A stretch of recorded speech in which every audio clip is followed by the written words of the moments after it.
welcome to Thriving Rockstar with Alex Rakin. Today's guest is Coby Linder. How are you, Coby? What's going on, Alex? How you doing? Good, Glad good. to be here. Yeah. Yeah, and I'm glad you're here because when I stumbled upon your page, I realized like that you're perfect for this. So Cool. what do you have going on right now? Let me kind of give some listeners who don't know who you are a little bit of a background from what I was able to ascertain. Yeah. So you're a touring drummer, I and wa I was. I you haven't was. toured in about 5, 6 years. Mm, okay. Yeah. So, but you were a touring drummer, For and for 14 years. for Yeah. 14 Yeah. years. That's a long Yeah. time. And Yeah. you struggled with some health issues, and you had a weight problem. You got up to like, was it 240 or something, or 230? Yeah. Yeah, 240 in the summer. We did Warped Tour yeah. with my band in 2008, and that was like I came back at 240, and that was the moment where it all switched. Right, right. Yeah, and then you just decided to kind of take it in your hands, and you did like P90X? Yeah. Yeah. I did P90X. My friend.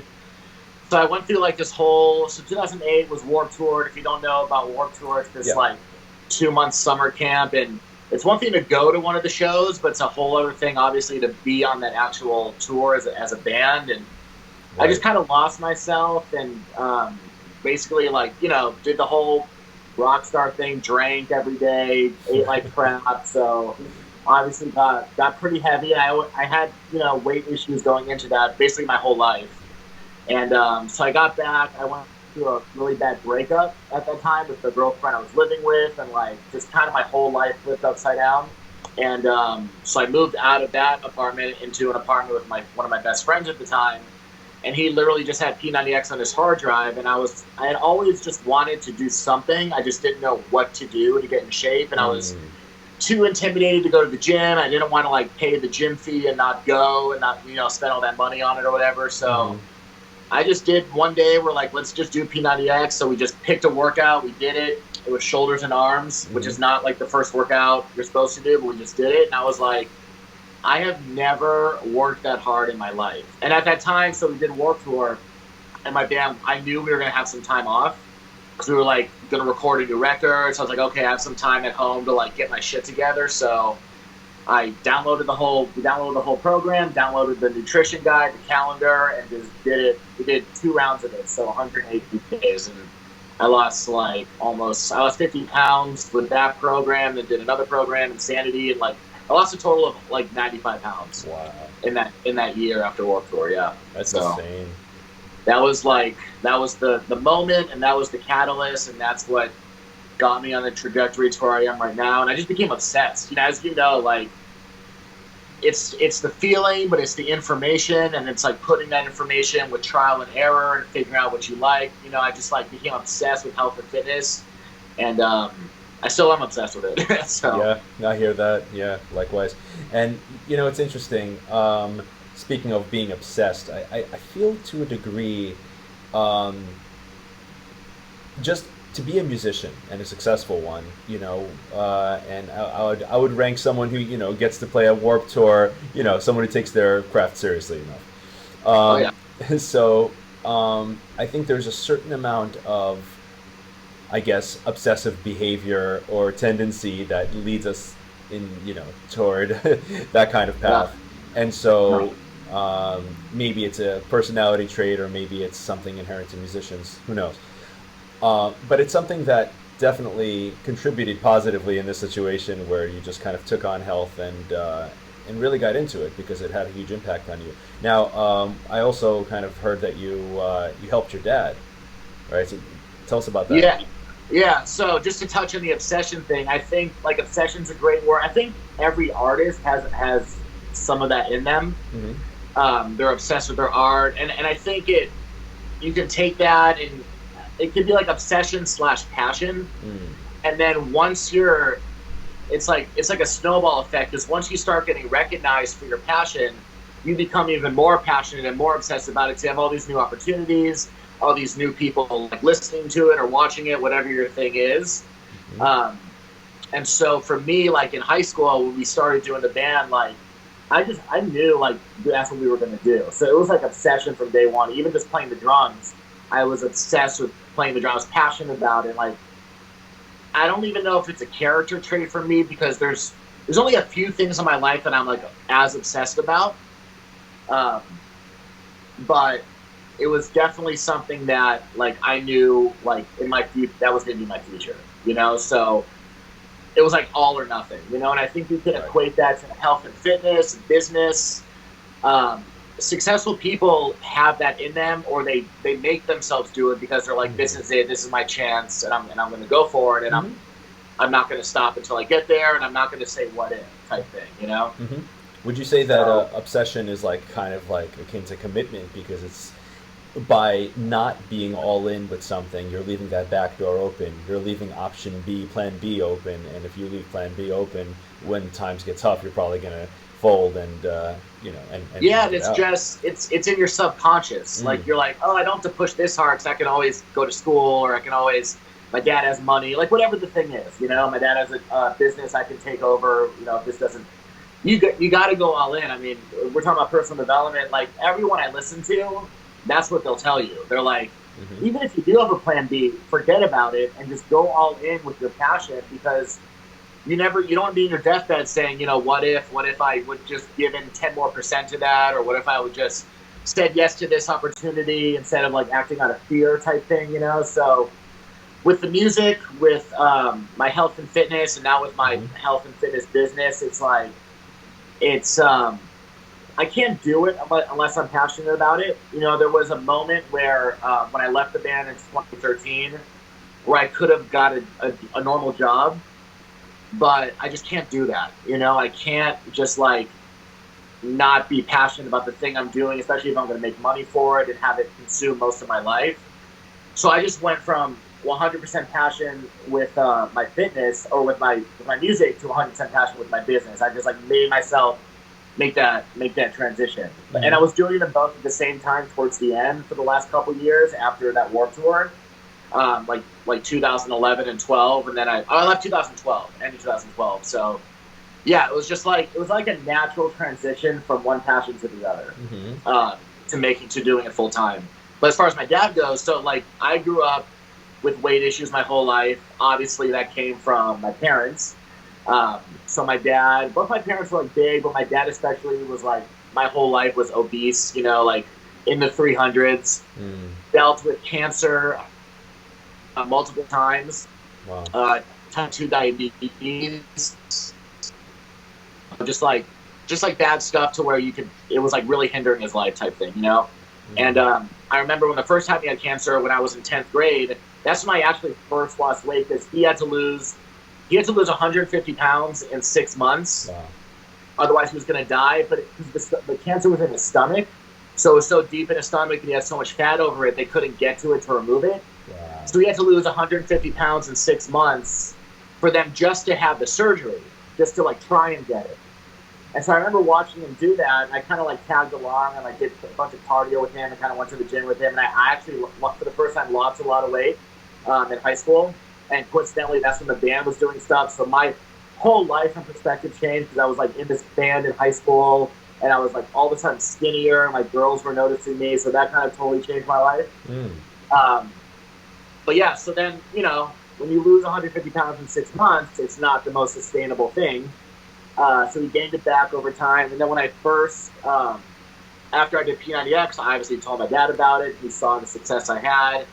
And then after I lived in that apartment with my friend, I moved back into my parents' house for a summer, like sort of in between going on tour because I didn't want to get a new place. I was about to go back on tour after that year off. Sure. And I helped my dad lose, over the course of the next year, 100 pounds. Wow. Just from getting him started by living in the house and then being on the phone with him like while I was on tour and then coming back home and like helping him with his food because I was learning so much.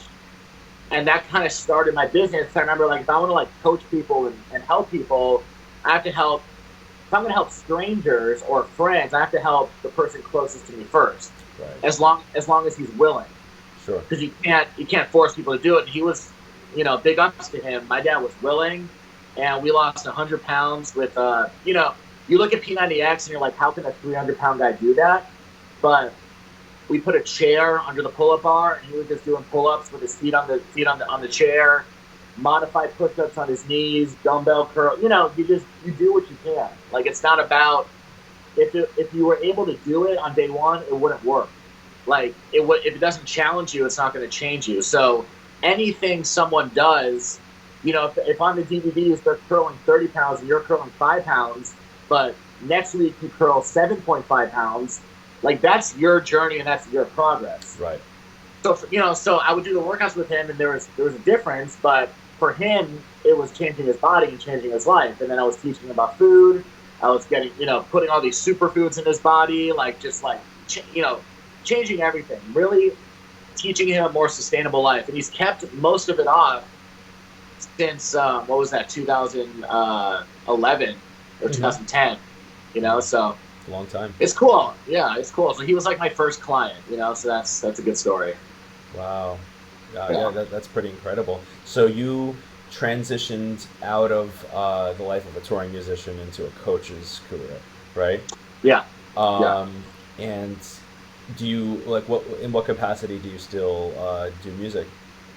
Not too much. I've actually just recently, over the past couple months, started doing my own, like, drum covers of songs that I love, and starting them, like, on a YouTube channel. But for a while there, I just really, I played drums since I was in 7th grade, and we started the band in 9th grade. And it's one of those things where it's not like, towards the end of my touring, I really just did not want to tour anymore. I really was just so into health and fitness. I wanted to, like, just go home and eat, sleep, train, and repeat. You know what I mean? I was just over it. But what was the question again? Sorry. It's okay. So, like, you know, you've sort of, like, where's your music career at this point? All right. So, yeah, it's not, I don't play anymore. We have the drum set up right here, as you can see, but, like, that's pretty much it. I go to shows. I'm still in contact with a lot of the people I used to tour with, but I leave it open, you know, you never know. Sure. But I still love it. For a while there, I just, like I said, like, I wanted to get off the touring cycle and just be home, which is awesome because it brought me to Dallas, and now I have my fiancé, and, like, we got our whole life together here in Dallas. So sure, it's all good. Yeah. Yeah, no, that's awesome. And I feel like, you know, listen, life is, you know, I know some people say, oh, life is short and all that, but life is pretty long. You know what I'm saying? And just having a chapter of your life where you're really focused on this is not only useful to you, and you really get to kind of develop it deeply. And I think, you know, I think when you know, take music more on, and you have been recently, you know, with the YouTube channel and all that, then you'll have gained something from this involvement in health, and you'll be able to take that along with you. Well, just even like even with the videos that I'm doing, like, when I look at myself, I look at the way I'm playing drums and how my body has changed, and I look like a totally different person. Like, I feel like I'm a better drummer now than I was when I was drumming every day for 10 years in the band, you know? Right. So it's like, I can just, like, my form is better, my posture's better, my stamina's not as good because I have more muscle, but if I ever wanted to, like, tour again, I'd have to, like, lose and, like, get my endurance back. Yeah. That's something I definitely can feel. But as far as just, like, my biomechanics and just the feel of my body and my limbs and my muscles, my joints, everything, like, I feel like I'm way better now than I ever was. Honestly. Right. It's a crazy feeling, and just to, like, look at myself do this. Right. Now, one thing that, you know, I broke into some years ago is what I called, like, artist health coaching. Okay. And so the idea is that, you know, what you're experiencing right now, because you're taking care of yourself on a deep level, and I've been noticing in your, like, Insta stories and stuff, and, like, you're, you know, using all these supplements, and you're building your body up, and and you can feel that immediately in your performance, and you can feel that in how you're playing, even not, you know, being as practiced as you were before. You can feel the difference, right? And of course, if you combine 100%. if you had, like, a strict routine of practice along with all of that, then my God, you could be a monster, right? I mean, I really should just, like, dedicate an hour 3-4 times a week to playing drums and just like see where I am in a month, you know? Sure. Because it's like my forearms start to cramp, you know, just like, it's like when I'm playing like fucking propaganda songs, like I'm just like, oh god, I have to stop and like re-record it. But you know, it's funny though. So when I first lost a lot of the weight, then I went back on tour. I remember like I used to like drink, smoke a pack of cigarettes a day, all that stuff, right? And that was on Warped Tour before. And there were times where like we'd be headlining a show and we're playing for like an hour and a half, and I'd just throw up after the set because I was just so like I just couldn't take it, you know. And I play really hard, I play really passionately, obsessively, like whatever, you know. I'm like into it, you know. I'm not just like I could never be a country drummer. Like I always said that I could never just chill, you know. Right. They would kick me out. I play too hard. They wouldn't be able to hear the words. But then I remember after coming back and like for the last 2 years of me being in the band, I remember this one time I got off stage and I was like, I could do that again after an hour and a half of playing. I was just like, I was like doing jumping jacks. I was like running in place in the backstage. I was like so hyped. I was like, I can do that all over again. Let's go. So yeah, it's such a. I mean, when I drink and when I take I take chlorella tablets and like greens powders in the morning. Yeah. When I wake up to that, man, I feel it, and it's just like the best fucking feeling. Oh yeah. It is so awesome. It is so awesome. Yeah. So like if I ever do go back on tour, it would be like the ultimate Coby, because I would bring, you know, I'd bring everything I've learned the last 5, 6, 7 years, being a full-time health and fitness coach, and my health and fitness has evolved.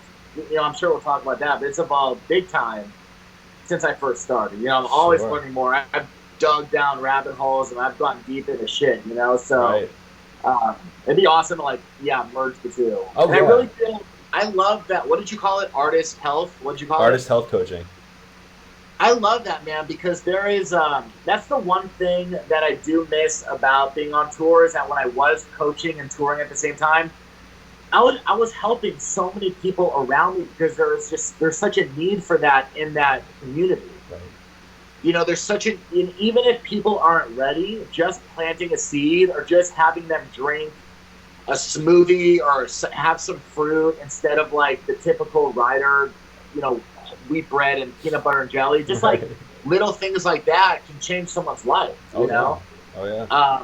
So there is such a market for health and fitness with touring musicians. Yeah, big time. Exactly. Big time. Exactly. And you know, I was actually even thinking of instantiating this kind of program where maybe I even travel with a band or a few bands on a tour and coach them on the road, you know, and keep them healthy and that kind of thing. Yeah. So, document the whole thing. Yeah. Yeah. Exactly. Both as a kind of, you know, something I could for studying for me, you know, just to kind of understand the whole thing better. But like, you know, one of the frequent things that come up on this show, and one of my questions I ask people, is like, how do you eat on tour? You know. Right. And. It's a hard one. Yeah, it's a hard one, and there's a variety of things, and we'll get into your diet and stuff because I know you're vegan currently, right? Vegan, yeah, I've been vegan for almost 4 years now. Wow. Yeah. And so I mean, like one of the people on the show was Ray Hearn of Haken, right? Nice. Yeah. And so we discussed how they handle being vegan on the road, it's a very interesting prospect, you know, to be picky with the foods, and it depends on where you are, you know, what level your band is at and how much control you have over those things. That's the big thing, man. When I look at when I think about how we started our evolution from being in a van to getting a bus, and you know, having control of the rider, and like we hit a certain level with our band, which was big, it was awesome. Then I look at a band like the Foo Fighters, and like I don't know if you've ever seen one of their riders got leaked on the internet. Oh yeah. And it was this 10-page fucking manifesto. You know, like every day was different. You know, everyone had their specific wines and beers, and I was like, man, if I could have control of that type of rider, it would be a dream. Like it'd be amazing. That's literally the best of both worlds. Yeah. But you know, towards the end there, when I was healthy and I was changing the rider and everything, it was a fight. there were definitely some, band members that were like, I need my Doritos, so we're trying to mesh the two Yeah. together type thing. Uh-huh. But it really can be done. It's the same with everything. You just have to want to do it. Yeah. You have to want to do it and put in the extra effort. It's not really any harder than you being at home. You might have less appliances. You might have to like be a little more creative. But at the end of the day, people that live at home are obese and are going to the drive-thru, and they just don't have the will or the want or the information on how to do it. Right. So at the end of the day, you have to have all those things, and then you just have to make it happen and be consistent with it. And it's not that hard. I made it happen, and like if I could take what I know now and do that, it'd be unbelievable. Especially if I had like big rider budget, that'd be awesome. Right, but listen, it can be done at any level if there's a desire. If there's a will, there's a way. Absolutely. One of my guests was Matt Diana of Message to the Masses, and he's also a trainer, and he does meal prep for people. And nice. And he was telling me, listen, like they like toured in a van, and he just made sure he had access to a kitchen once in every few days or once a week, and he would meal prep. He'd have those meals in a cooler with him, and he'd just be eating that, and he'd get to a gym, LA Fitness, so that's like around the country. He'd be, you know what I'm saying? Like he just made it work. Absolutely. Made it work. I had a road case built, but those Bowflex dumbbells that click from 0 to from 250. So I had a touring road case with wheels built.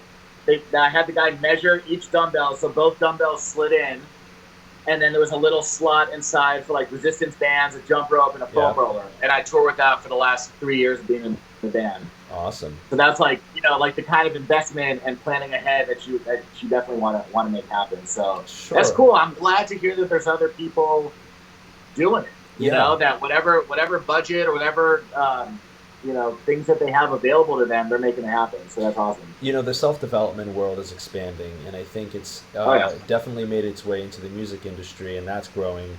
And so this is a whole kind of wave of musicians who are conscious of their health.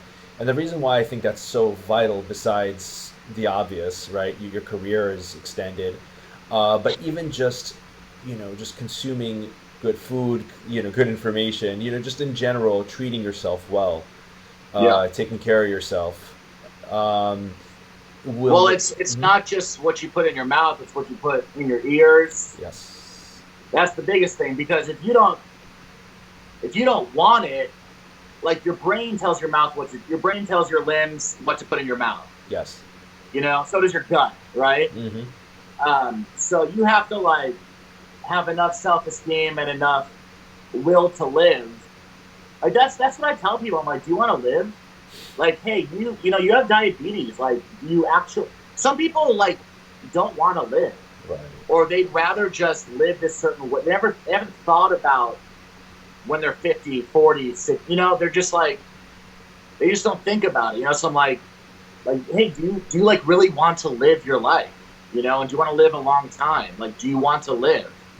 And when they think about it, that kind of opens them up, and they're just or they don't, but you have to put the good stuff in your ears, in between your ears, to make you want to make good choices every single day. Oh yeah. And it's like a battery. It's like charging your phone. You can't just do it one day and think you're good for the next month. You got to every single day put good shit in between your ears in order to make good choices throughout the day. For sure. For sure. That was a big thing for me coming from that environment, was listening to personal development. Have you ever read the book The Compound Effect? Yeah. I just I subscribed to Darren Daily. So I literally just had an email from Darren Hardy this morning. That book, I remember I was going through one of my big transformations, about to do a photo shoot, prepping for a photo shoot, and I was on the step mill for an hour. Mm-hmm. And I remember just reading that book, and I started just crying, because it all just everything just hit me at that one moment. I was going through this huge transformation, inside out, everything, and it just all just hit me, what the compound effect teaches, and what I was doing, and what I have done, and where I want to go. it all just hit me in that one moment. It's that book. Whenever I get a new coach on my team or someone that just wants to like change their life, I'm like, I have stacks of it. I give it to people. I tell them to go buy it on Amazon. Like, if I'm out, I'm just like, you have to read this book. You absolutely have to read it.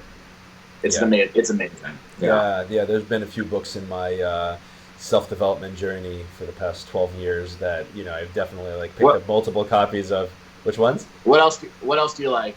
Well, there's plenty, but as far as what I've actually just held on to gift to people, the Compound Effect I have like gifted a few times, and I think there was like Magic of Believing, Claude de Bristol, if I believe that. Magic of Thinking Big. Thinking Big, that's another one. Yeah, for sure. Yeah. And of course, just the classic How to Win Friends and Influence People. It's a big one. Dale Carnegie. Yeah, Dale Carnegie. Yeah.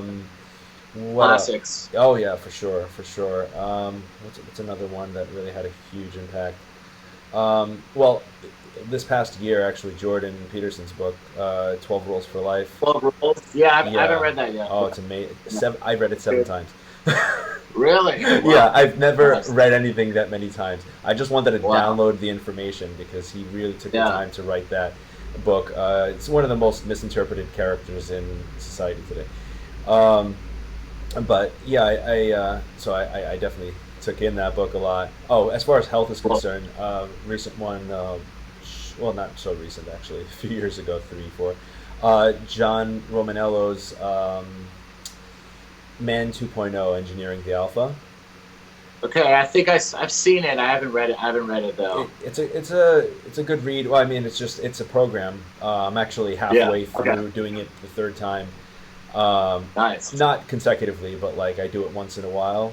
And it's a great program. It's like hormonal at first. Like basically the first 4 weeks you're getting insulin sensitivity taken care of, and then testosterone and leptin and ghrelin and then growth hormone, and then you kind of like throw it all together. So like the diet sort of shifts from like a very keto to kind of gradually putting some more carbs in there, and then training wise, it starts out with a lot of circuits, and then there's density training. It's like all of these things, and then intermittent fasting along with that. So all of the things I know to work are all kind of like in there in an optimized fashion. So I just What's it called? Man 2.0. Man 2.0, Engineering the Alpha. There's kind of like the Da Vinci little looking thing on the cover. It's a black with gold. It has a forward by Arnold. So. Oh, cool. I've been thinking of doing like a vegan keto, like kind of testing that out. Yeah. Seeing how that works, just like a high fat, Yeah. So I want to, maybe I can like implement that with that book or something. Yeah. It's funny. Like one thing that I've been like, in the more keto phase of this program, I consume a lot of coconut milk. So that that's what like the Thai Japanese one, right? Like the fat. Exactly, just mostly fat, and so I just like. That's what people don't realize about keto is that it's not like a high protein, even animal protein. It's actually like supposed to be like 80% fat, right? Or 70%. So I think 80% is like the therapeutic level, but I think 70, 75 is the and then like. Something like at that point maybe 20% protein, so it's not that much, and then like 5% carbs or something like that. Super low. Opposite of what I do right now, but I like it. I like people to test stuff out. There's different seasons for different things. There's different emotions for different things. There's different body goals for different ways to eat. I think bio-individuality needs to be taken into account because people. I do, That's one of those things that I think we'll get to know our genetic profile a little better as time goes on. But we'll be able to test like what our body responds well to. Because some people taking in a lot of fats is not a good idea, and then some people respond better to more fats and less carbs. So it's there are back in the when I first moved to Dallas, I had a friend and he did like food sensitivity testing. Have you heard of that? So you do blood testing, urine, hair, saliva. You can do stool testing, and it was actually really interesting because it's not so much like, oh, I have a sensitivity or an allergy to like peanuts where you start breaking out. But it's one of those things that's very subtle. So like when I did it, my test came back and I was sensitive or allergic to all these things. But it wasn't like I had this crazy hormonal breakout effect. But it's one of those things where you eat it on Monday and then all of a sudden on Wednesday or Thursday you have like a weird bathroom visit that's like not that good. Right. It's like and delayed. it's like, but you would never equate it to the almonds you ate on Monday. But you're sensitive to almonds. You know Mark Hyman? I do. Yeah. I like him. For the most part, I like him. Yeah. I mean, like, I remember reading his book. What's it called? I forgot, but people could look this up. Mark Hyman. Basically, he's all about this food sensitivity thing, right? And elimination diet. Elimination. And so you'll cut out all the things that are common irritants and introduce them, and then wait a few days and see if you have some kind of effect from it. Just like a lot of these things, they won't show up until like days later, like you said. Right. Mm-hmm. Yeah, I like that. The most dramatic thing I did to really kind of do that on a personal level is when I did a 30-day juice cleanse a few years ago, and that was hardcore. It was hardcore. It was to the point where like once you start adding food back in after totally cleansing like that, you really start to notice, Oh yeah. Because the cool thing about testing is you can find it out right there, as long as you get like a good test. When you have to like, okay, I'm gonna eat quinoa on Monday, then a lot of people don't have the patience. It's hard to do. Yeah. And it's hard to monitor that, but it's a great idea, but it's just hard to put into practice. But when you can either fast. They could do like a water fast or do a juice fast or a fruit fast even. That's when you can really like, once you start adding, especially cooked food back in, you can really start to feel it and really be cautious with it, Yeah.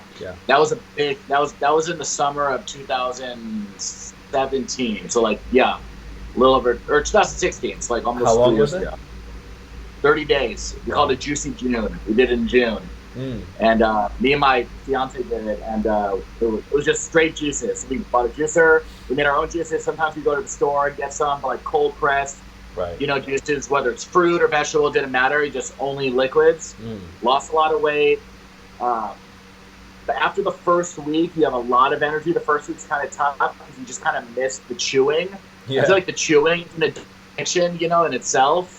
Or just the sitting down and eating with your hands type thing. It's like it's all just habits, Sure. And so after the first week, it's hard to not fulfill those habits. But after the first week, it gets a little easier, and then by the end, you're kind of ready to eat something, but not like a gluttonous way. Just like, okay, I get it.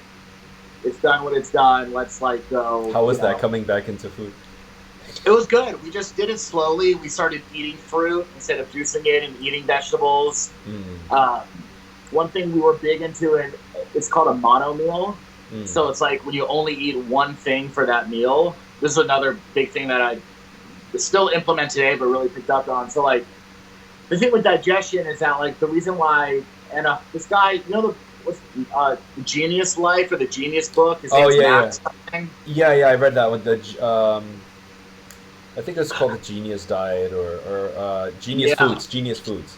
Genius Foods. So he talks about this. Not only talks about in his book, but I heard an interview with him where he's like, why is it so easy to overeat a baked potato with a bunch of butter on it, but when you just have a baked potato, you eat like half of it and you're full. So it's all about the food combining that makes our palates weaker to where we just want more and more and more, and makes us less satiated. So when you mix protein and carbs and fats from all these different sources, it's like, when you eat, like the baked potato is a perfect example. When you fry potatoes or put butter and sour cream and bacon bits on a potato, you can eat like 2 or 3 of them. But when it's just a baked potato, you're kind of over it maybe after 1, or 1.5 type thing, Yeah. So it's all the food combining. So with a mono meal, it's just you're eating one food for that meal, and you just eat till you're satisfied. So the best way to do that is with fruit. So for a while there, especially after the juice cleanse, we were just eating like we wake up and have like watermelon until we were satisfied. Sounds like a that's our Steve first Jobs meal. diet. Yeah, yeah. Well, that's yeah. He was like fruitarian towards the end. Yeah, we did that too. I've done pretty much everything in the book. Right. I've done it all. What made you go vegan? So I went vegan when I was in the band first. Mm-hmm. With Beachbody, we have a 3-week detox program, and just by the end of the 3 weeks, you're basically vegan, just to give your body a break from the animal proteins and a lot of the cooked food. You're basically like a raw vegan. Mm. So then I felt so good, I just kept doing it, but eventually got into some issues because I was bad food combining, and I ended up wanting to do a bodybuilding show, and so I felt like I needed animal protein, and so I just added that back in, and before you know it, I'm back to like how I was eating before the ultimate reset of the 3-week program. And then, I moved to Dallas and learned more, and I just watched a couple of documentaries and a couple of movies. Not like What the Health or anything. This is kind of before all that stuff came out. Mm-hmm. There's a lot of animal rights type stuff and a lot of environmental stuff. Yeah. And I just I basically went vegan for the animal rights aspect of it. I just didn't want any part of the big ad thing. Yeah. I personally have nothing against. I won't say that. Hunting is its own deal. Sure. And now, like, I don't want to get into that. There's obviously disgusting ways of hunting, like trophy hunting and right. just hunting for fun. But I'm not going to sit here and condemn someone or whatever if they're hunting to feed their family for an entire year off this one animal. Sure. And they're not going to the grocery store. Mm-hmm. You know what I mean? Mm-hmm. But as far as like 99.5% of the meat, dairy, and eggs sold in this world, where it comes from, it's pretty gross, and I just didn't want any part of it anymore. Right. I noticed before when you were sitting down, you have grass-fed on your shirt. Yeah. So I'm grass-fed. You're grass-fed. I'm grass-fed, yeah. Well, then I eat the grass-fed stuff. Yes. Yeah, I try that's a better option. Sure, yes. There's different levels to it. Of course. Just for me, like because I had sort of gone through all the levels of meat eating. I bought the high welfare stuff. I bought the cheap Walmart stuff. I sort of did it all. And I was just like, you know what? Like, I did that for 31 years. I'm gonna stop doing that. See how I feel. And if I ever need it again for my own survival, I will do it. Mm-hmm. But I don't need it. So I just don't. Yeah, no, I hear it. I mean, from a personal perspective, I think I've had periods where I've sort of experimented with vegetarianism, vegan, for, like I said, short periods. But I haven't been fully convinced as far as, like, from a dietary perspective to give it up. I understand it from an ethical perspective, but then I'm also sort of like, there's counter arguments to that as well, as far as like monocrop and the issues. Well, yeah, that's what I'm saying. It's like I'm not pro Monsanto and big ag corn, soy, and wheat either. Like, I'm against all that shit. Yeah. That's why I go to the fucking farmer's market to get my watermelon. You know what I mean? Mm-hmm. Yeah. I mean, do I shop at a grocery store for certain other things? I have to at this point. I could move out. I could, but I'm trying to be as realistic and not, drive myself crazy at the same time, but I do my best. But yeah, there's counter arguments for everything. I don't get into the weeds with it. I just try and live my life as healthy and best I can and inspire others. When they ask what I'm doing, this is what I'm doing. Mm-hmm. And that's what I do. That's awesome, dude. Yeah. That's awesome. Yeah. So, now how did you meet your partner? Where'd you meet her? So her name's Tracy. She actually, I met her. So we technically met on Facebook, but it wasn't even that. So when I was in the band and I was starting up at Beachbody, I got to a certain point with my nutrition. This is back. So I had lost almost 100 pounds, but I still didn't have the look that I almost have now. But the look I had in my photo shoots and with my when I did my bodybuilding show, because I didn't have how to eat for that down. And so the person that is my coach with Beachbody, my fiance is a trainer, personal trainer. Yeah. He was training with her live, like in Dallas, and I was living in LA at the time. And I was sort of looking for someone to give me an extra help and information, just like one-on-one coaching with someone that knew their shit. And he posted a video of her training him on Facebook, and I saw her, and I was like, okay, she's it. Like, she's gonna be my coach. She's beautiful, fit, muscular. Like, she did competitions. I was like, she's gonna be my coach. So I messaged her on Facebook. I was like, hey, do you coach people like online or via phone? Because I was in LA at the time, I was about to go back on tour. She said, yeah.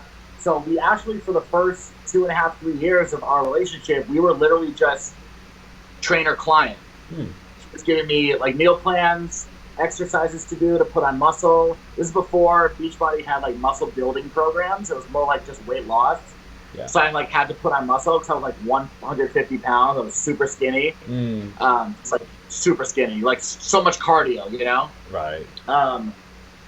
And so we just worked together for a long time, and then eventually I left the band. I moved to Austin, just because I had a friend there. Didn't really like it. I had all these people with my new coaching career in Dallas. Dallas is kind of like a big hub for Beachbody, and my coach lives here. Tracy lived here, working together at the time. So 6 months into Austin, I drove to Dallas, moved here, lived in an apartment. And me and Tracy, we just started training in person together, and one thing led to another, and you know, that's it. So we've been together for a little over 6 years. It was 6 years on September 1st.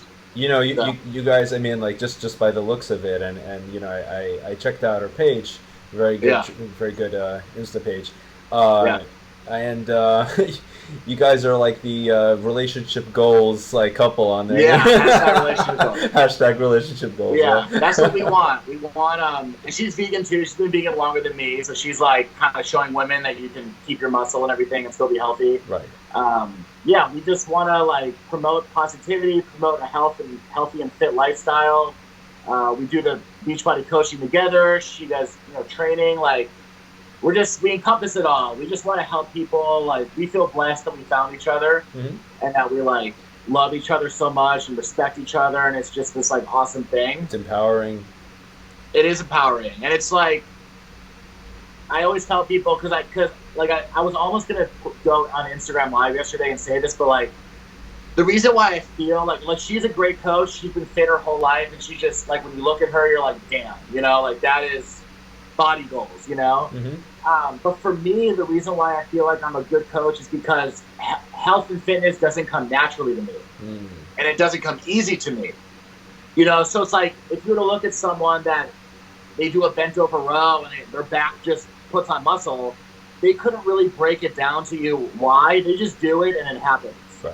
Whereas I feel like for me, because it's such a struggle, and because I yo-yoed and I binge eat, and you know I have to do like extra cardio, and it really is a struggle for me. And I have to keep my mindset right. Like, it just naturally I just want to like drink and like sit on the couch. You know what I mean? It's like, but I love that I have to work hard, especially having her as like my accountability, like living with her and having to like take my shirt off in front of her. You know what I mean? Like, it's this extra accountability that if I didn't have it, I could easily fall back into old habits. Right, you know? right. So she's like a pillar for you.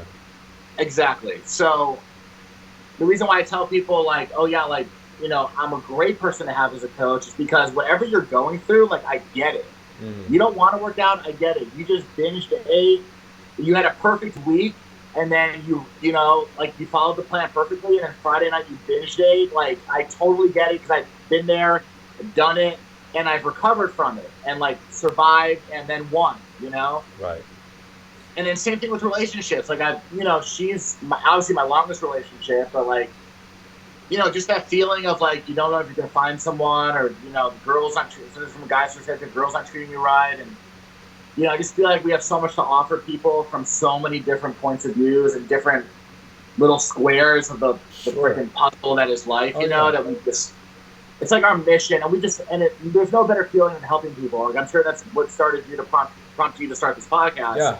Just giving, you know, just constantly giving. This. Yeah. Exactly. There you go. Empower others. Yeah. Yeah. And like Gary Vee, we were talking about Gary Vee the other day, like Instagram the other day, like him, like one thing I love what he says is he's like, you want to win in business, you got to give with expecting nothing in return. That's right. And he's like, when you make that Instagram post or promote that ad or do that video, if there's any little thing in your heart or your conscience that wants money out of this, you've already lost. Yeah. You know, and that's like such great big picture thinking. Because when I was making music, I couldn't give two shits about if we made money, you know, especially like in high school. Obviously, you're not thinking about that stuff. But even later, it's like obviously you grow up and you need certain things, but you still have to come from that place of I want to give. And now with social media, you can give so much all day, every day to an infinite amount of people. Right. I mean, the abundance is just huge, you know. So yeah, you know what? Let's kind of go there. So as far as social media is concerned, you know, people very much do it from a take perspective, whether it's taking money or just taking likes or something like that. Sure. Yeah. Or attention from people, but without really trying to kind of offer and put your heart into it. How do you approach social media? You're pretty active. Yeah, just from that give perspective, I literally don't care about likes. Tracy will tell you this. If you ever want to interview her, she'll tell you this. One thing that she's learned from me is how to not give a fuck about what other people think. Yeah. Like, I could not care what other people think about me. Just to where sometimes, like, it might be like this bad thing where I'll just like do anything, but I just don't care. I want you. I want to have an awesome relationship with you, and I always think of the best in people. But when I put stuff out, it's like I don't care how many likes I get. I don't care who comments on it. I don't look at the number of views. Like I'll look and see who looks at my stories just because I'm curious or something. I'm on the toilet. I'm just like I got nothing else to do. Mm-hmm. But deep down, it's like I put so much content out there, whether it's my stories or my page and out the drum videos, and even just with music. Like we put so many songs out there. And I think that might be where it came from. Just putting so much out there and getting nothing in return in the beginning, but then seeing where putting so much out there leads to you in the end. That like initial sacrifice for that greater return. It's just something that is just in me where it's just like I love to give. I love to, if I have a new book that I just read and I'm freaking out about, I will post it. I will send it to people. I'll send links to people. I'll put it on my highlights, put it on my stories. Like I will share. I'll tag people because like when you do that, you get shit back in return. Yeah. Like a great example of this awesome a vegan like they make cologne and body wash and beauty stuff, whatever. They have like a guy's section and a female section called Urban Cowboy. And so I've been using their cologne for the past like 2 years. I love their stuff. And then Tracy's daughter got me like the rest of their line for my birthday. And so I put that all on my stories and I tagged them and I was like, this is the greatest stuff. Not really just tagging them so people could go click that link. And then they messaged me and they're like, hey, we're going to send you a bunch of our products. Yeah. I was like, cool, you know? And But when I made that initial post and tagged them, I never thought that would happen, right. Nor did I care, nor did I want it to. Yeah, I just put it out there because I wanted all of my followers and viewers to go try it out. Yeah, I did the same. It's so awesome. Sure. It's so true. You know, you just kind of put it out there, and you know, and then mention them. And you know, so one thing that I did recently,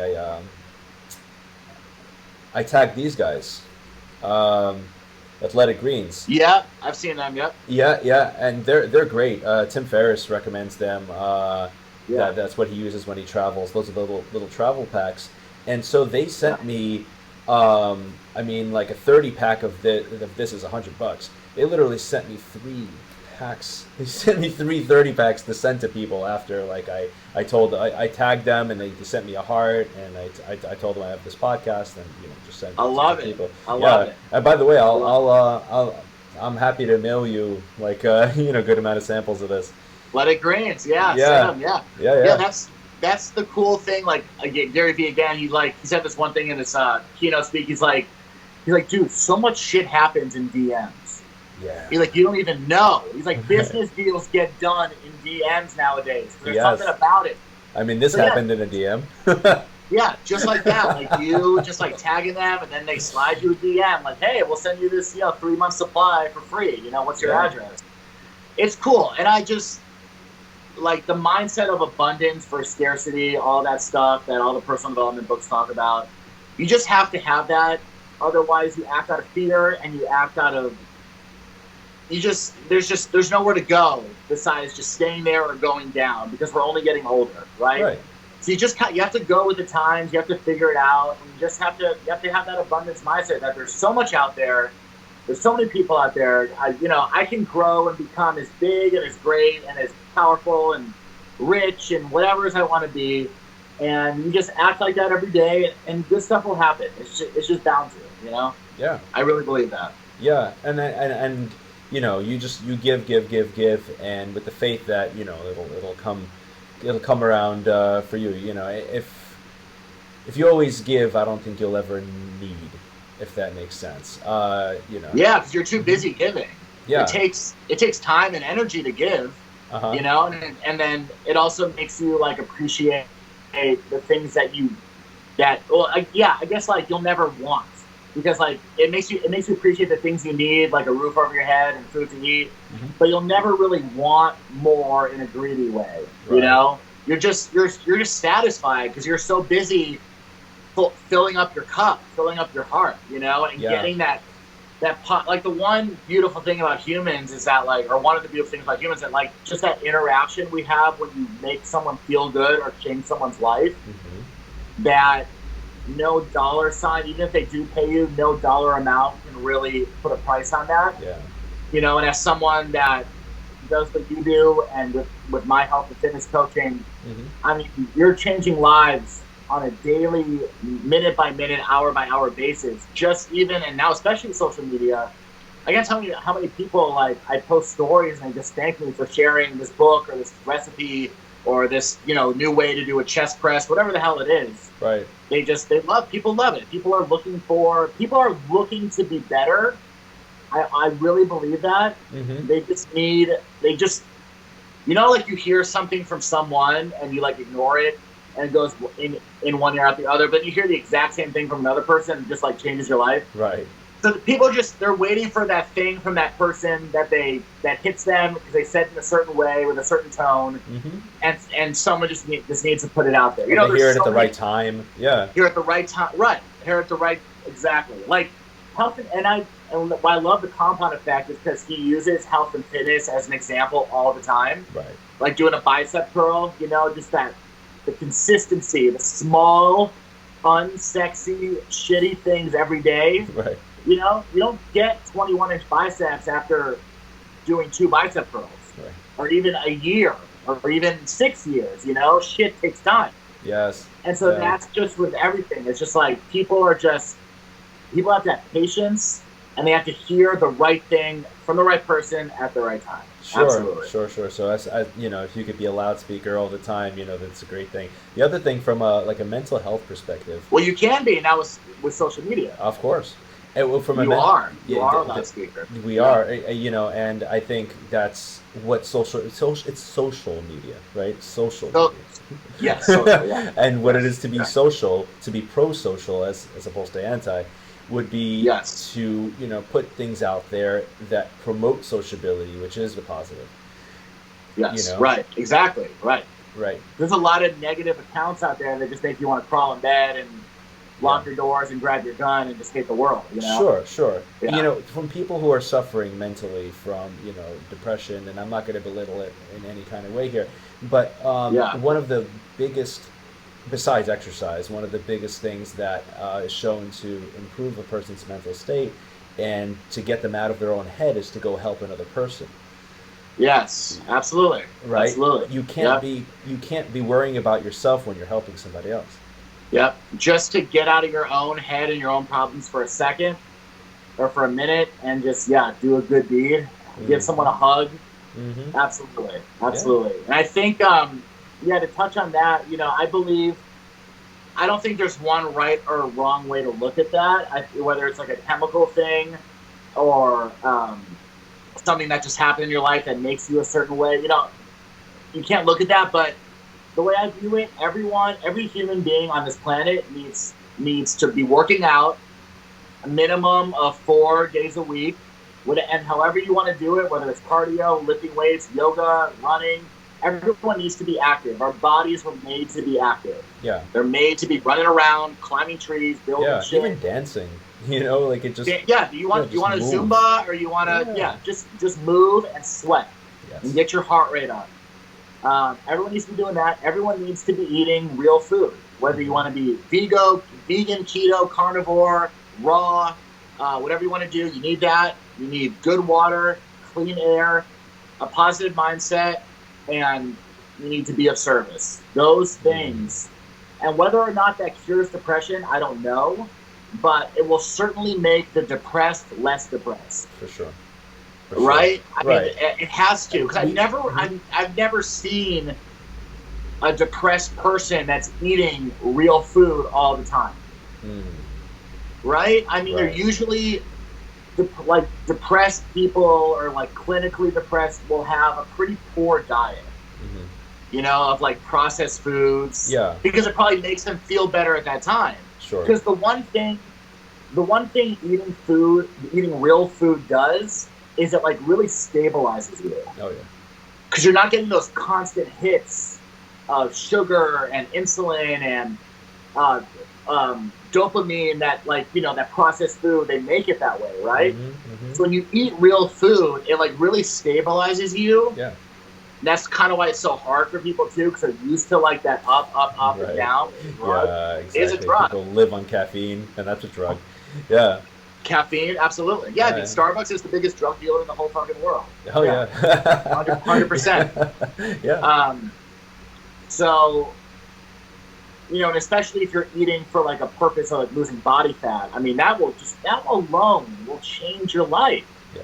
And it'd actually be an interesting experiment to get people like that, whether they're clinically depressed or in a mental institute, like whatever it is, to get them on like a structured eating and fitness regimen, and have someone make them do it.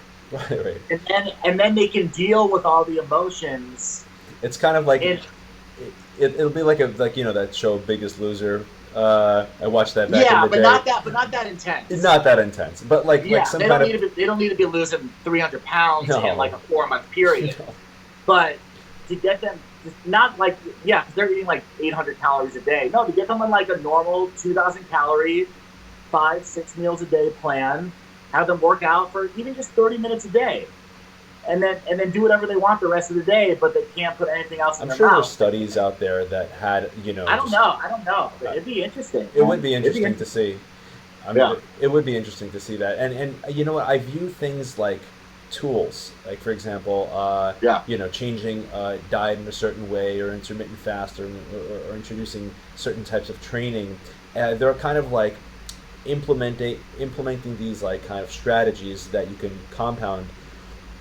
On top of each other, and for physical and mental effect.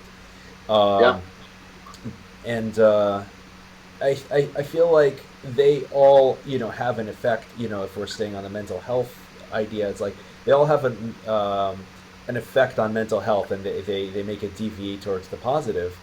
And no matter where you are in the genetic predisposition to depression, whether you're what's that, we all have a set point apparently, right? So if your set point is more on the happier side or more on the depressed side, wherever you are, these habits will definitely move the needle. And I don't see how they can't. We're all, at the end of the day, we're all individuals, but we're all human. We all have a liver, we all have a kidney, we all have a heart, we all have cells, we all have two eyes. We're unique, but we're all the same in many ways, And real food is real food. There's certain variables, right? High fat, high carb, whatever it is. Yeah. And exercise is exercise, and exercise releases those same chemicals that processed food and drugs and caffeine do, but in a controlled, natural way. Right. Yeah. And different exercise might be better for different people. The high strung might need yoga. Even just like, I can't even tell you the difference it made in my life, changing my body. Going from being fat to like being a fit person, that alone will make you more confident. It'll make you choose to do different things, choose to associate with different people. So there's so many different levels to it. Mm-hmm. I feel like health and fitness is it's like the nectar of the gods. It's the fountain of youth. Right. It saved my life. Honestly, Right. it really saved my life. One thing that you alluded to that a recent book that I just started reading is Can't Hurt Me by David Goggins. David Goggins. Yeah. That guy's a fucking monster. Yeah, he is a monster. He's a beast. Yeah, for those who don't know, I mean, look him up. He's a beast and a half. Like, he has his he's done like many of those super marathons, so like those. Yeah, like he did like He's nuts. I think 100-mile races. Like that put a person out for 6 months, and he's done them like 8 weekends in a row. Like it's just. Well, have you ever heard his story about like the first one he did where he didn't even train for it? He was just lying in his own shit and piss in the bathtub after, like this crazy shit. He didn't get and he to was that just yet. like, he was like, I guess like his mom or his wife came in at the time or girlfriend, and they were like, "Do you want help?" He's like, "I just want to lay here and feel this feeling right now," And when I hear him talk, like obviously he's done more extreme things than me, but he's still human. And I can relate to his story before he became, quote, David Goggins, Right. to where he is now, because that's his journey. Yeah. And when he was killing those cockroaches, and he was broke, and he was eating Dunkin' Donuts, whatever that story is that he tells. I mean, I can really relate to that, and I feel like that's a transformation that a lot of people need to have, and it might not be the same. It might not be like you were fat and depressed. Like everyone has their own thing. But people just aren't willing to go through it because either they get comfortable in life too early, or they're just like afraid, or they quit. One thing that's very empowering about his perspective, and I've encountered this, is that he basically has how do I put this? He views adversity positively in that, Yes. like, it's an opportunity to overcome something that so just being so far from the mean and so afflicted is going to basically bounce you in the opposite direction if you take action on it, and you could use it as fuel. And so I think I've also overcome being overweight. I was like just this fat gamer kid coming out of my teens, and Nice. so I didn't play any sports or anything. If like only that you were a growing up. gamer now, you'd be making like $3 million in these freaking competitions. Dude, man. I was killing it at Counter-Strike. I was owning. Isn't it crazy what's going on now? It's like nuts. It's insane. And people like making money on Twitch and all these Big places. money, like big money, like real like career money. Listen, one of my students, his father basically told him that, like, he told me that like his son's friends don't play video games anymore. They watch other people play video games. Oh yeah. Dude, I turned on, ABC, like the regular channel that has like the debates and shit on it. Yeah. And like the NBA and MLB finals. I turned it on one day, and it's like a video game competition, and I'm sitting there for like the next 30 minutes watching someone else play one like first person video game. Wow. And I'm just like, this is nuts. Like 10 years ago, I don't know how long it's been around, but when I was obsessed with video games, that was like my parents made me feel like a loser. Like, it was like looked down upon so much. I had to like hide it, It's funny, but it's cool, and that's the abundance again. Is that like going with the times and seeing all these opportunities and the way that people view certain things like video games or marijuana, like all these things are changing and becoming more tolerated or legal. Yeah. The old way of thinking from the early 2000s and before that is just, it's gone, it's just gone. Oh yeah. Yeah, no, people have to embrace these things as they come up, and then, when we become parents ourselves, there'll be things that we're like, oh, this is weird, but like, you got to keep up with the times, following Gary Vee. You can see he's always kind of projecting forward, with his, like, he's into TikTok and all that. Yeah. I don't have a TikTok. I can't do the TikTok or Triller. It's just like, I'm good with Instagram, Facebook. Yeah. It's funny though how he passed on Uber. Isn't that like crazy? That he is pretty crazy. He couldn't see that coming. Right. That's nuts. It's funny. Sometimes just the most brilliant of us still have blind spots. That's what it is. Yeah, I that's was a $500 million blind spot. yeah. Oh yeah. It's funny. Speaking of just, and this is like a small blind spot in it, but I was watching a Joe Rogan episode, and it was actually Neil deGrasse Tyson on Joe Rogan, and he's like talking about future predictions, and Yeah, he was like he can see how a lot of the stuff in Star Trek could like eventually become reality, but one yeah, thing that didn't believe would actually become reality is doors that slide open by themselves. that's so funny. Yeah, yeah. He's like, The most "Man, simple it's like, thing. yeah, the most Yeah, simple thing, the thing that's that we so haven't funny. trained, Yeah, trains. yeah, it's interesting to watch. Like, do you follow like the politics at all? Like, what's going on right now? Somewhat, but Yeah. hardly, hardly. Yeah, it's just interesting to hear the people talk about like the automation with jobs and everything, what they're Oh predicting yeah, is going to happen. oh yeah. I Uh, do have some. Yeah, I've spoken about that a bit here and there. yeah.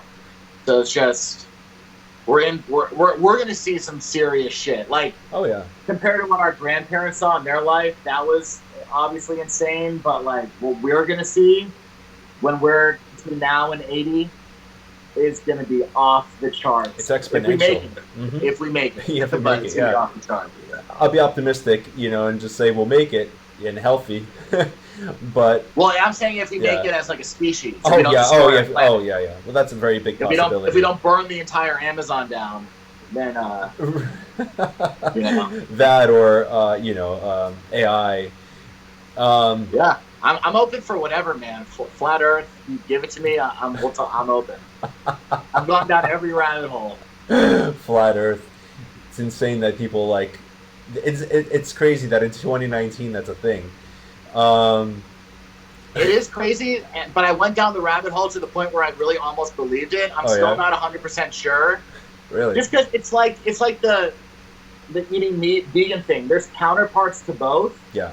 And every time you try and find a debate, you're left more confused. Mm-hmm. Because both sides make great points, and Mm. yet the truth still isn't real. Okay, but I mean, like by say 2025, if like Elon Musk is on Mars, then But that's the thing the flat earthers say. They're like, just like send an astronaut up there and have him go on Skype and let's just see it. yeah, You know what I mean? They just want like irrefutable proof. yeah. But don't they have people do live stream out of space? Like they have live No, stream. but they say it's all CGI. It's a whole thing. It's a whole thing. But We won't get into it. yeah, yeah, Yeah, yeah. yeah. If someone Well, wants to believe something, they'll exactly. go to the Exactly, end yeah. of the earth. Yeah. You know what I'm saying? So, Yeah. and that's a good and a bad thing, right? I think that like Yeah. you can't full on become an ideologue and just be so Yeah. like tunnel vision on and not be able to take opposing viewpoints on and just to try them on for size. It's important to think critically. You got to question. You got to question everything. For Yeah, sure. yeah, Yeah.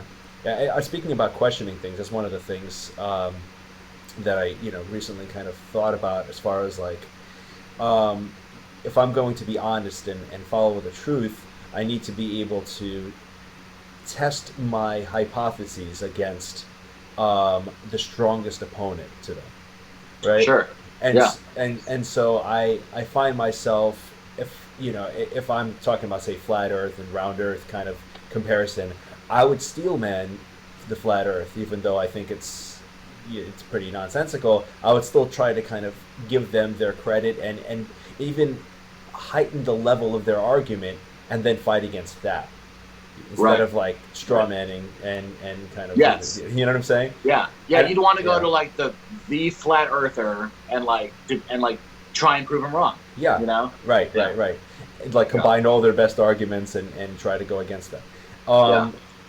And I think that's a very useful thing when it comes to relationships too. Like as far as that's Jordan Peterson's advice to couples. Like if you're ever in a dispute, and this is the hardest thing to do, consider the other person's position and even strengthen it, and only then. So like if you're in an argument, you have to like basically repeat back their argument at them, right? Like to their satisfaction, even Right. improving it Right. and improving their communication, and only then Right. present how what your thoughts are on the matter. Right.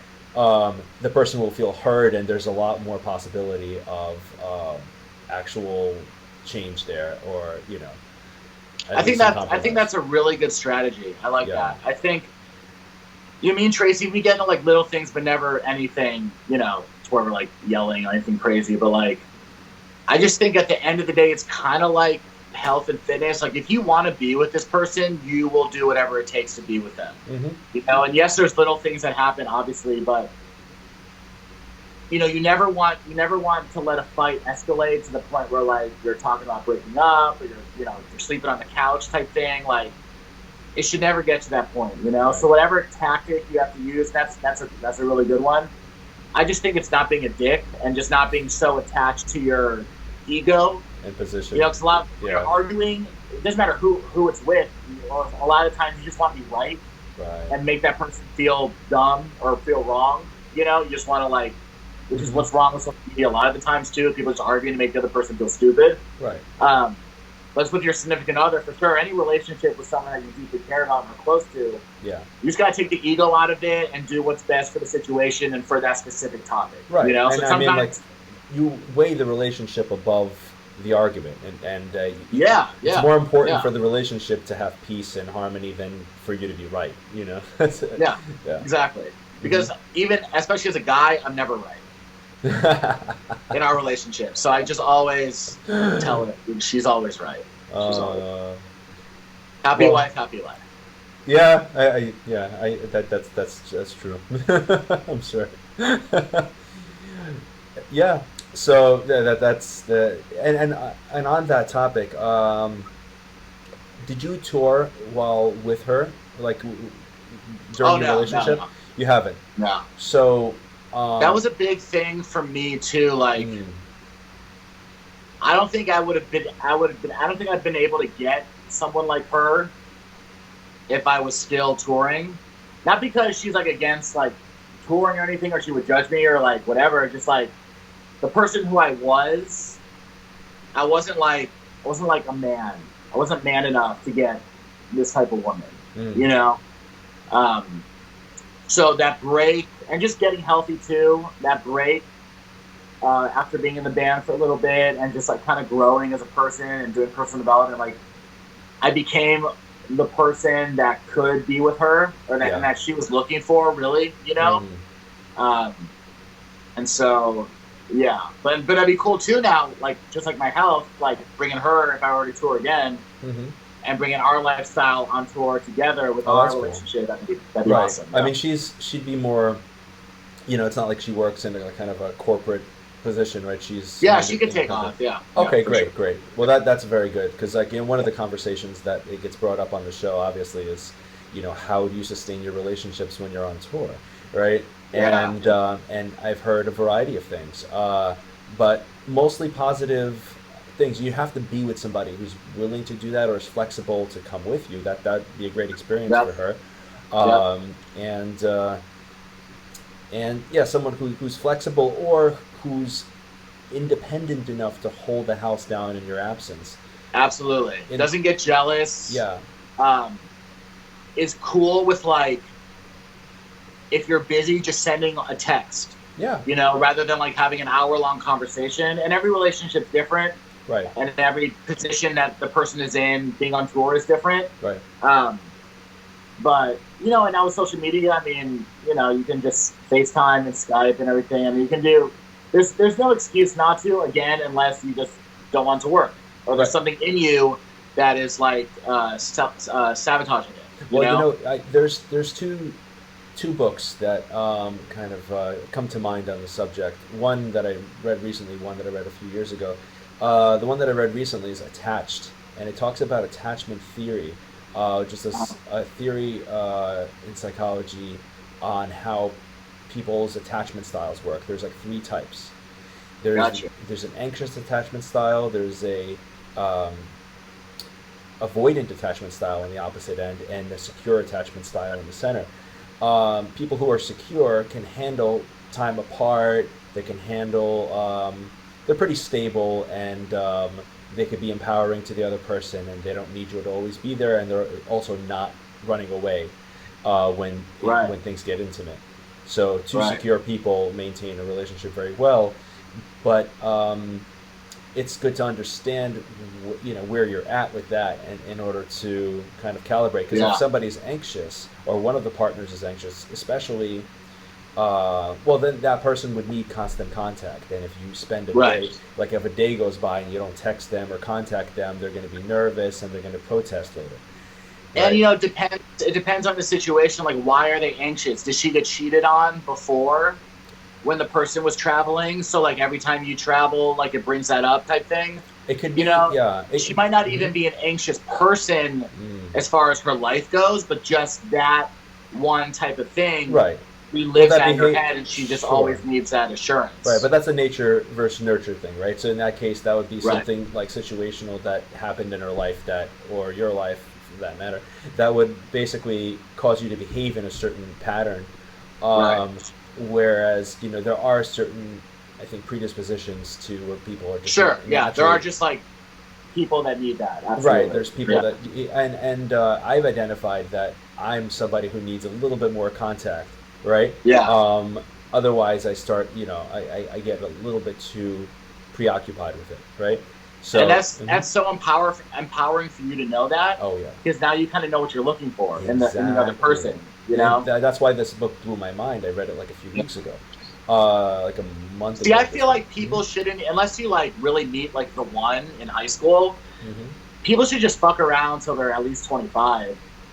Until they've like read enough books and the frontal lobe is fully developed. Like, especially dudes, I mean, don't. Yeah. Part of me says yes to that, and part of me says no to it. I said part of me agrees and part of me disagrees, right? Because the thing is, when you're 25 and you're looking for somebody else who's around that age or a little younger, older, whatever, the problem is most secure people are off the market at that point. So So what happens is that you'll end up with maybe. I mean statistically, according to this text at least, what it seems to be is that most of the market out there are avoidant people after a certain age, right? And the whole dating industry, as far as like pickup artists and stuff like that, are predicated on picking up an avoided person because they're recommending that you wait to text and wait to get back to the person, when all that does is it finds you an avoided person. And if you're a person who doesn't like that kind of distance and that kind of like, just this game of waiting, and trying to be distant and stuff like that, then when you're in a relationship and you expect things to just kind of get like close and intimate, you're going to be grossly disappointed. So I think up front, not to scare the person off to constantly be in contact, but also you don't necessarily have to wait to text, right? And if the person doesn't get back to you, then that's not the person for you. If you're, and of course there's detail. It comes down to more details than that. That you can't take that phrase as gospel either. But I hear where you're coming from. Like, you should develop your brain. You should kind of know who you are. Yeah, just because like the amount, or at least, and I've lived like some life too, because the amount of knowledge and self-development that you can do, and I just threw out 25 because I know that's when the frontal lobe just naturally for males develops, but it could be different for different people depending on where their background's from and everything. But it's hard to just have that life experience to even know who you are, let alone know what you're looking for in another person. Yeah. Until you have like done a bunch of stuff, read some books, have had like real experiences that test you, because later in life you're gonna get tested. You're gonna hopefully grow as a person, hopefully change and evolve in your own way without someone else, whether they're with you or not. Like, I feel like for me with Tracy, it's like we're perfect together now, and I can just only speak from my own experience because I evolved into this person. And this is the person I know I want to be. Right. Whereas if I would have met her when I was like 23 or even 25, like it wouldn't I didn't even know who I was, you know. Mm, right. Where you So weren't at you least, weren't a person who you were the way you were by choice. You kind of ended up there by circumstance, and now where you're at, yeah, yeah. yeah, where you're at now is I was just someone going. who you became. I was going with the flow, you know. Yeah, I was going with the flow of life wherever the fucking tour was, wherever the band was going, you sure, know. So I did have that lack of control for sure right, over like right, what was happening in my life, and now I feel like I have full control, which is a really good feeling. yeah, Yeah. yeah. You know, one So yeah, thing. Mhm. it's different for everybody, but I mean, like, but unless you feel like you've really met the one, because you can't deny high school sweethearts or just people that they meet, they get married a week later, and they're together forever type thing. And, you know, I mean, that's a beautiful thing, you know. Right, right. So, You know, Kobe, one way that we connect is that we both, in some part, parented ourselves after a certain point. yeah, yeah, Yeah, exactly. that's what self development Just took is. responsibility, Yeah, took exactly. control. Yeah. You know, the way I look at it and the way I kind of framed this. So I was into games, right? PC games and stuff, right? And Uh-huh. I used to like put Yeah. together computer, like I used to kind of build computers and stuff like that, and Nice. assemble all these parts together and stuff. And I started looking at my life in a similar way. It's like, oh, I could change a video card in a computer and make that more powerful for gaming. Well, what Right. if I can change out this part of my personality or my body, Right. and actually, yeah, You could change this one card and turn it from a horror video game to like freaking like Super Mario Brothers. You know, yeah, yeah, you can like, yeah, that's a really cool way to look at it. That's yeah, a really cool way to look at it. yeah. Yeah. And so that's the what got me thinking that way was one particular book. It was my first self development book. Uh huh. What to Say When You Talk to Yourself by Shad Okay. Helmstetter. Okay. I And like that. yeah, Yeah. and it talked about affirmations, Yeah. and that was the first kind of foray for me, and the whole idea that you get to program your mind, and that Yep. who I am now is not who I need to be going forward. I can choose Yeah. my actions today, and that'll be my reality tomorrow. Um, Well, humans are kind of like when we're born, we're kind of like a blank hard drive. You know, we have yes, certain things programmed in there, which are our genetics. But then everything, I think what I've learned is that pretty much from when you're born to when you're 7 years old is that's when you become like all your natural traits of like what you're like confident in or what you're insecure about or whatever. They're all kind of formed mm, around your nurture from your parents and your household and like people you associate with in those years. Um, so it is kind of like, yeah, it's exactly like a computer, like a blank hard drive. And then and that's what I'm saying about the relationships is that once you get to a certain point, you're like me updating my computer. Your computer needs an update at a certain point, yeah, and then it's up to you when you have the cognitive function to like and the tools to take control of that and to actually update your computer, and that's evolving and growing. And sometimes you literally become a different person. You oh yeah, know, oh for sure. um, And and I think that's the best. I think it is the best because that's of It's your the choosing. best. You get to You design get it. to choose, yeah, Yes, and then you get the opportunity to turn your past into like a way of helping other people. yes, All the shit that happened in your life for however many years. I mean, like David Goggins. I mean, just him yeah, getting beaten up and watching his mother getting beaten, like all that shit.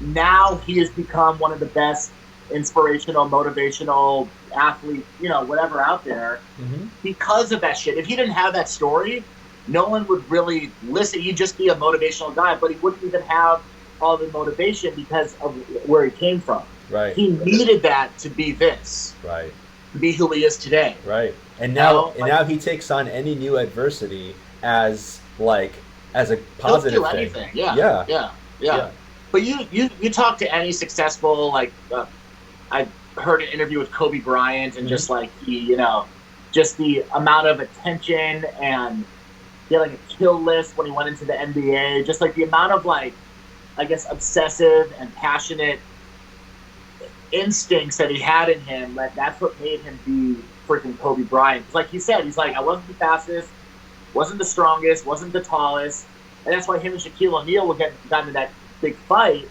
because Shaq was this genetic freak, hmm, but he didn't have that killer instinct to work so hard that Kobe did. That he ended up getting fat, and then that's why. And Kobe would be busting his ass during the game, and Shaq would be in the locker room eating Big Macs before the game, type thing. but Coby having that killer instinct that drove him crazy. Right.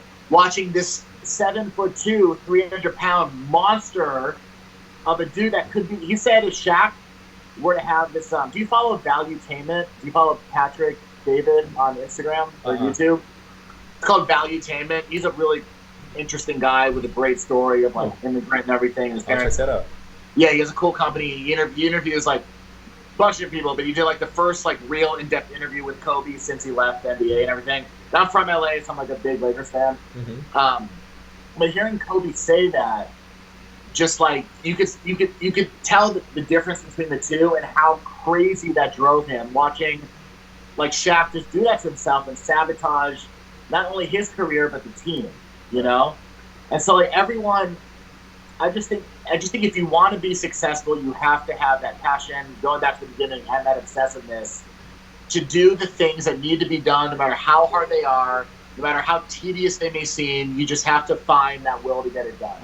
And there's so many different aspects in life to be successful at, you know, whether it's business, your fitness, your relationships, and you got to break them all apart and just figure out what you need to do as Alex or as Coby to make all those optimal, you know, and do your best to do that. Right. My cat just entered the room. Hey, buddy. Yeah. So yeah, no, for sure, man. Like, you got to stay on top of that kind of stuff and keep yourself empowered. You know. Yeah. I'm very excited in an odd way. Me just too. Like, yeah, about like, you know, just yeah, I'm very pumped because it's like anything that gets in your way is an opportunity to grow. You either win or you learn, right? Yes, exactly. Yeah. Yeah. And you don't fail until you quit. Right. Every failure, you know, in my position with the Beachbody, it's like kind of like a sales thing. Mm-hmm. So you get paid off commission. Sure. And one thing I teach my people, one thing I've had to learn was every no is one step closer to a yes. I have some good insight in that. I've done real estate briefly. When I say briefly, I mean a few years. Yeah. It's the truth. It's just, and you can apply that to real estate. You apply it to anything. It's just like, and the theme of it is like, what are you gonna do? Are you just gonna stop after one no? Are you gonna like give up on your dreams after someone says no or ignores you? Are you gonna let that person ruin your life? You know? Right. No, you gotta love yourself. You gotta want to win. You gotta like go after it. You know? You know, one of the most resourceful mind games that I played with myself when doing real estate, and it was 100% commission. I didn't make any money unless I sold something. Yeah, right. And there was a lot of no's, right? So, sure. And I invested a lot into traveling around, showing people these places that I didn't even have exclusive rights to. In other words, I could be showing an apartment and for like a few weeks, and then some other agent walks in there and sells it, and that's it. You know, so so it was very cutthroat. That's how the New York market is here. Anyone listening who's done real estate or knows somebody here, they know how it is. But there's a lot of opportunity as well, and so. One of the mindsets that I took on, I got this from Brian Tracy. I think it was. I also Eat That Frog is one of the. I think. I just talked about that on my Instagram stories the other day. Oh, that's funny. But one of the things that I gained from him was this idea of this numbers game. This numbers game. Basically, if you go, let's say you have to make 100 calls in order to get 10 appointments. Right? Sure. Yeah. And then let's say out of those 10 appointments, one person, you get like maybe you close 1 in 10 people if you figure out your ratio, right? Yeah. And then let's say from that you get $1,000 from that sale. Let's kind of cut to the 10 appointments, right? If I know that you know I close 1 in 10, and I'm disappointed after every no, you know that can be very it can get me down. Unless I think in this way, every person who tells me no is giving me $100 because I close 1 in 10. So I come out of that appointment with a no and a big smile on my face. I just made $100. And that's the power of perspective and mindset. That's right. And and not everyone, but I would say 99% of people are programmed, and I don't know if it's society or if it's just human nature or if it's school. I'm not sure, but we're programmed to think the opposite way that Brian Tracy is teaching us to think. We're programmed to get bummed Yeah. after a no, and I guess that's natural, right? Because no is just like, it's a bad word. It's our parents tell us no when we're growing up, and I don't even know why. I can't get into it, but if you can just relearn, reprogram that brain to think of that one word differently, your whole life will change, and you like everything will change. Right. Like, and again, like working out, like when you lift weights, you want to hit failure. You are seeking failure. That's right. With if you're failing at the 10th rep, those first 9 reps mean nothing. Right. That is just you trying to get to that 10th rep, because that's where the growth happens. Oh yeah. Right. So if you bring that into business and you are seeking failure, you're seeking the no, that or whatever the equivalent of failure would be in that business. You are like, everything that happens until then is like just your journey, just your walking steps to get to that no, or to get to that failure, to help you grow and learn and become stronger the next time. If you seek failure, you won't be disappointed. Yeah, you can't be unless you have a bad mindset. But right, and there's big failures and small failures, and there's business is hard. It's like unpredictable. This journey I've been on as an independent coach has been crazy, but so is music. I always tell people, like, they told me that when I first started coaching full time, like, oh, no one does good in that stuff. Only the top 1% make money. I'm like, do you know how many bands are out there? Think how many bands are out there that don't make it. Right? And that's an industry. And only the top 1% are really making $1 million or more. Sure. So that's why I don't care what people say, man. People are dum-dums. Yeah. For the most part, people have no idea what they're talking about because they haven't walked in your shoes. They haven't read the books you've read. They haven't had your perspective on things. They don't know what you're capable of. Yeah. And so you can't listen to people, I think there needs to be joy in the process, whatever it is. Oh, yeah. And if you enjoy the process, then you don't care about the end result. You've already won. That's exactly it. Because That's why I could never. That's why I could never get like a job. Cause I just knew, unless it was something. I just knew I wouldn't enjoy sitting at a desk or, working at home. Whatever the job might have been. I needed to do something I was passionate about, because then I'm still winning. Yeah. Even if I'm losing a little money in the beginning, or even if I'm getting a bunch of no's, at least I'm still winning. That's right. Yeah. And you're putting value out there, good value out there. Yeah. And that really makes me happy.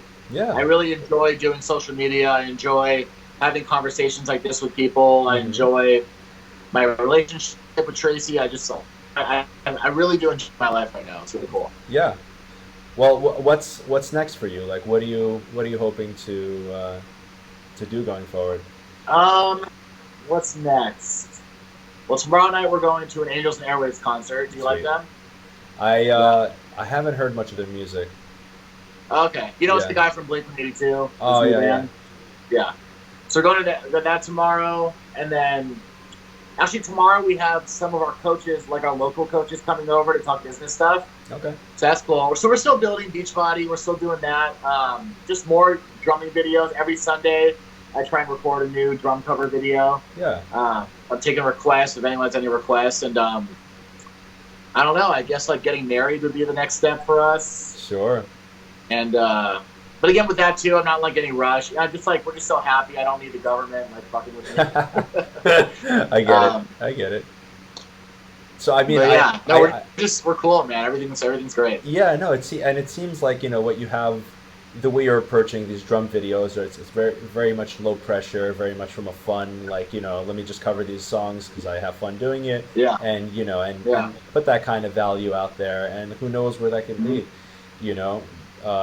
There's plenty of big, just people on Instagram or YouTube that are musicians that mostly just do that, and that opens up a lot of doors as well. And if I really wanted to go back on tour, I probably could hit up some people and see if there were any opening. You know what I mean? Yeah. Like I still have some connections from back in the day. Yeah. I mean, only if you're itching to play, but you would never have to really again. No, I would never have to. And I just like doing it for fun. Sure. And also with my Beachbody business, like me doing that brings conversation and brings more people to my attention. Yeah. So that could potentially be more people I can help with health and fitness, you know? Yeah. So yeah. I mean, like everything is not one thing. Everything's together. Right. You know? Now, the way I kind of came to my like artist health coaching thing was upon just some deep introspection after listening to some Tony Robbins, actually. And Look at you, introspective. Yeah. Sure. Oh, yeah. But yeah, I mean, he basically, you know, has you dig into yourself and kind of like look at what's there. And you know, what I did was I combined my music and health stuff, and that's the manifestation of that. Currently, this is the manifestation of that. That's so cool, man. Yeah.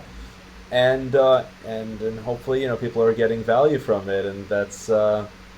I hope so. I mean, I didn't heard about it till you messaged me, but I'm definitely gonna follow you and follow. Does your podcast have its own Instagram, or you just post everything on your Instagram? I've been doing it from my own Instagram.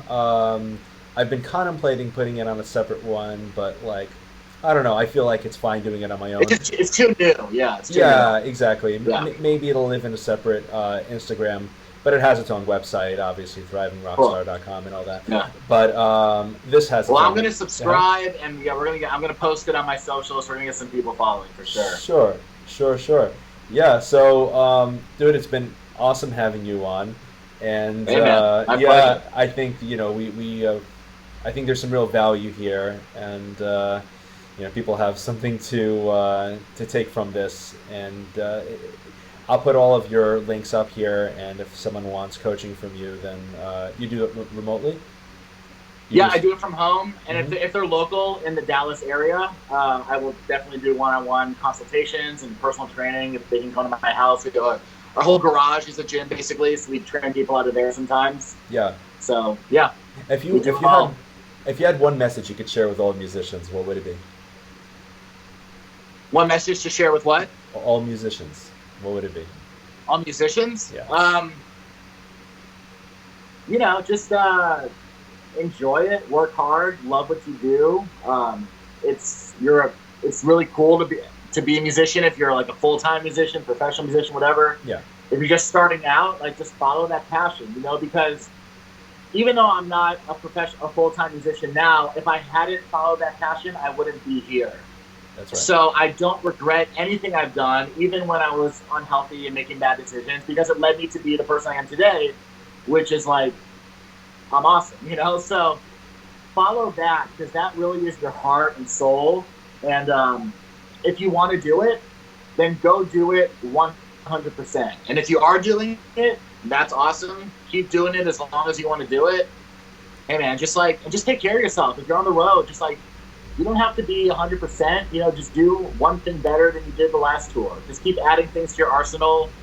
Get a greens powder, you know, do extra push-ups, like just do something, because you're going to feel better. Your performance on stage will be better, especially if you're a drummer, because like it's like the most active role in the band, especially if you're like in a rock band, you know. And you know, you still are human, so you still have to take care of yourself. You might feel like you're, you know, like above it, but like shit will bring you back down. Health is the one thing that you take for granted, but once you don't have it, it's like the worst, you know? So stay healthy, stay above the line, and just keep rocking. Yeah. Awesome.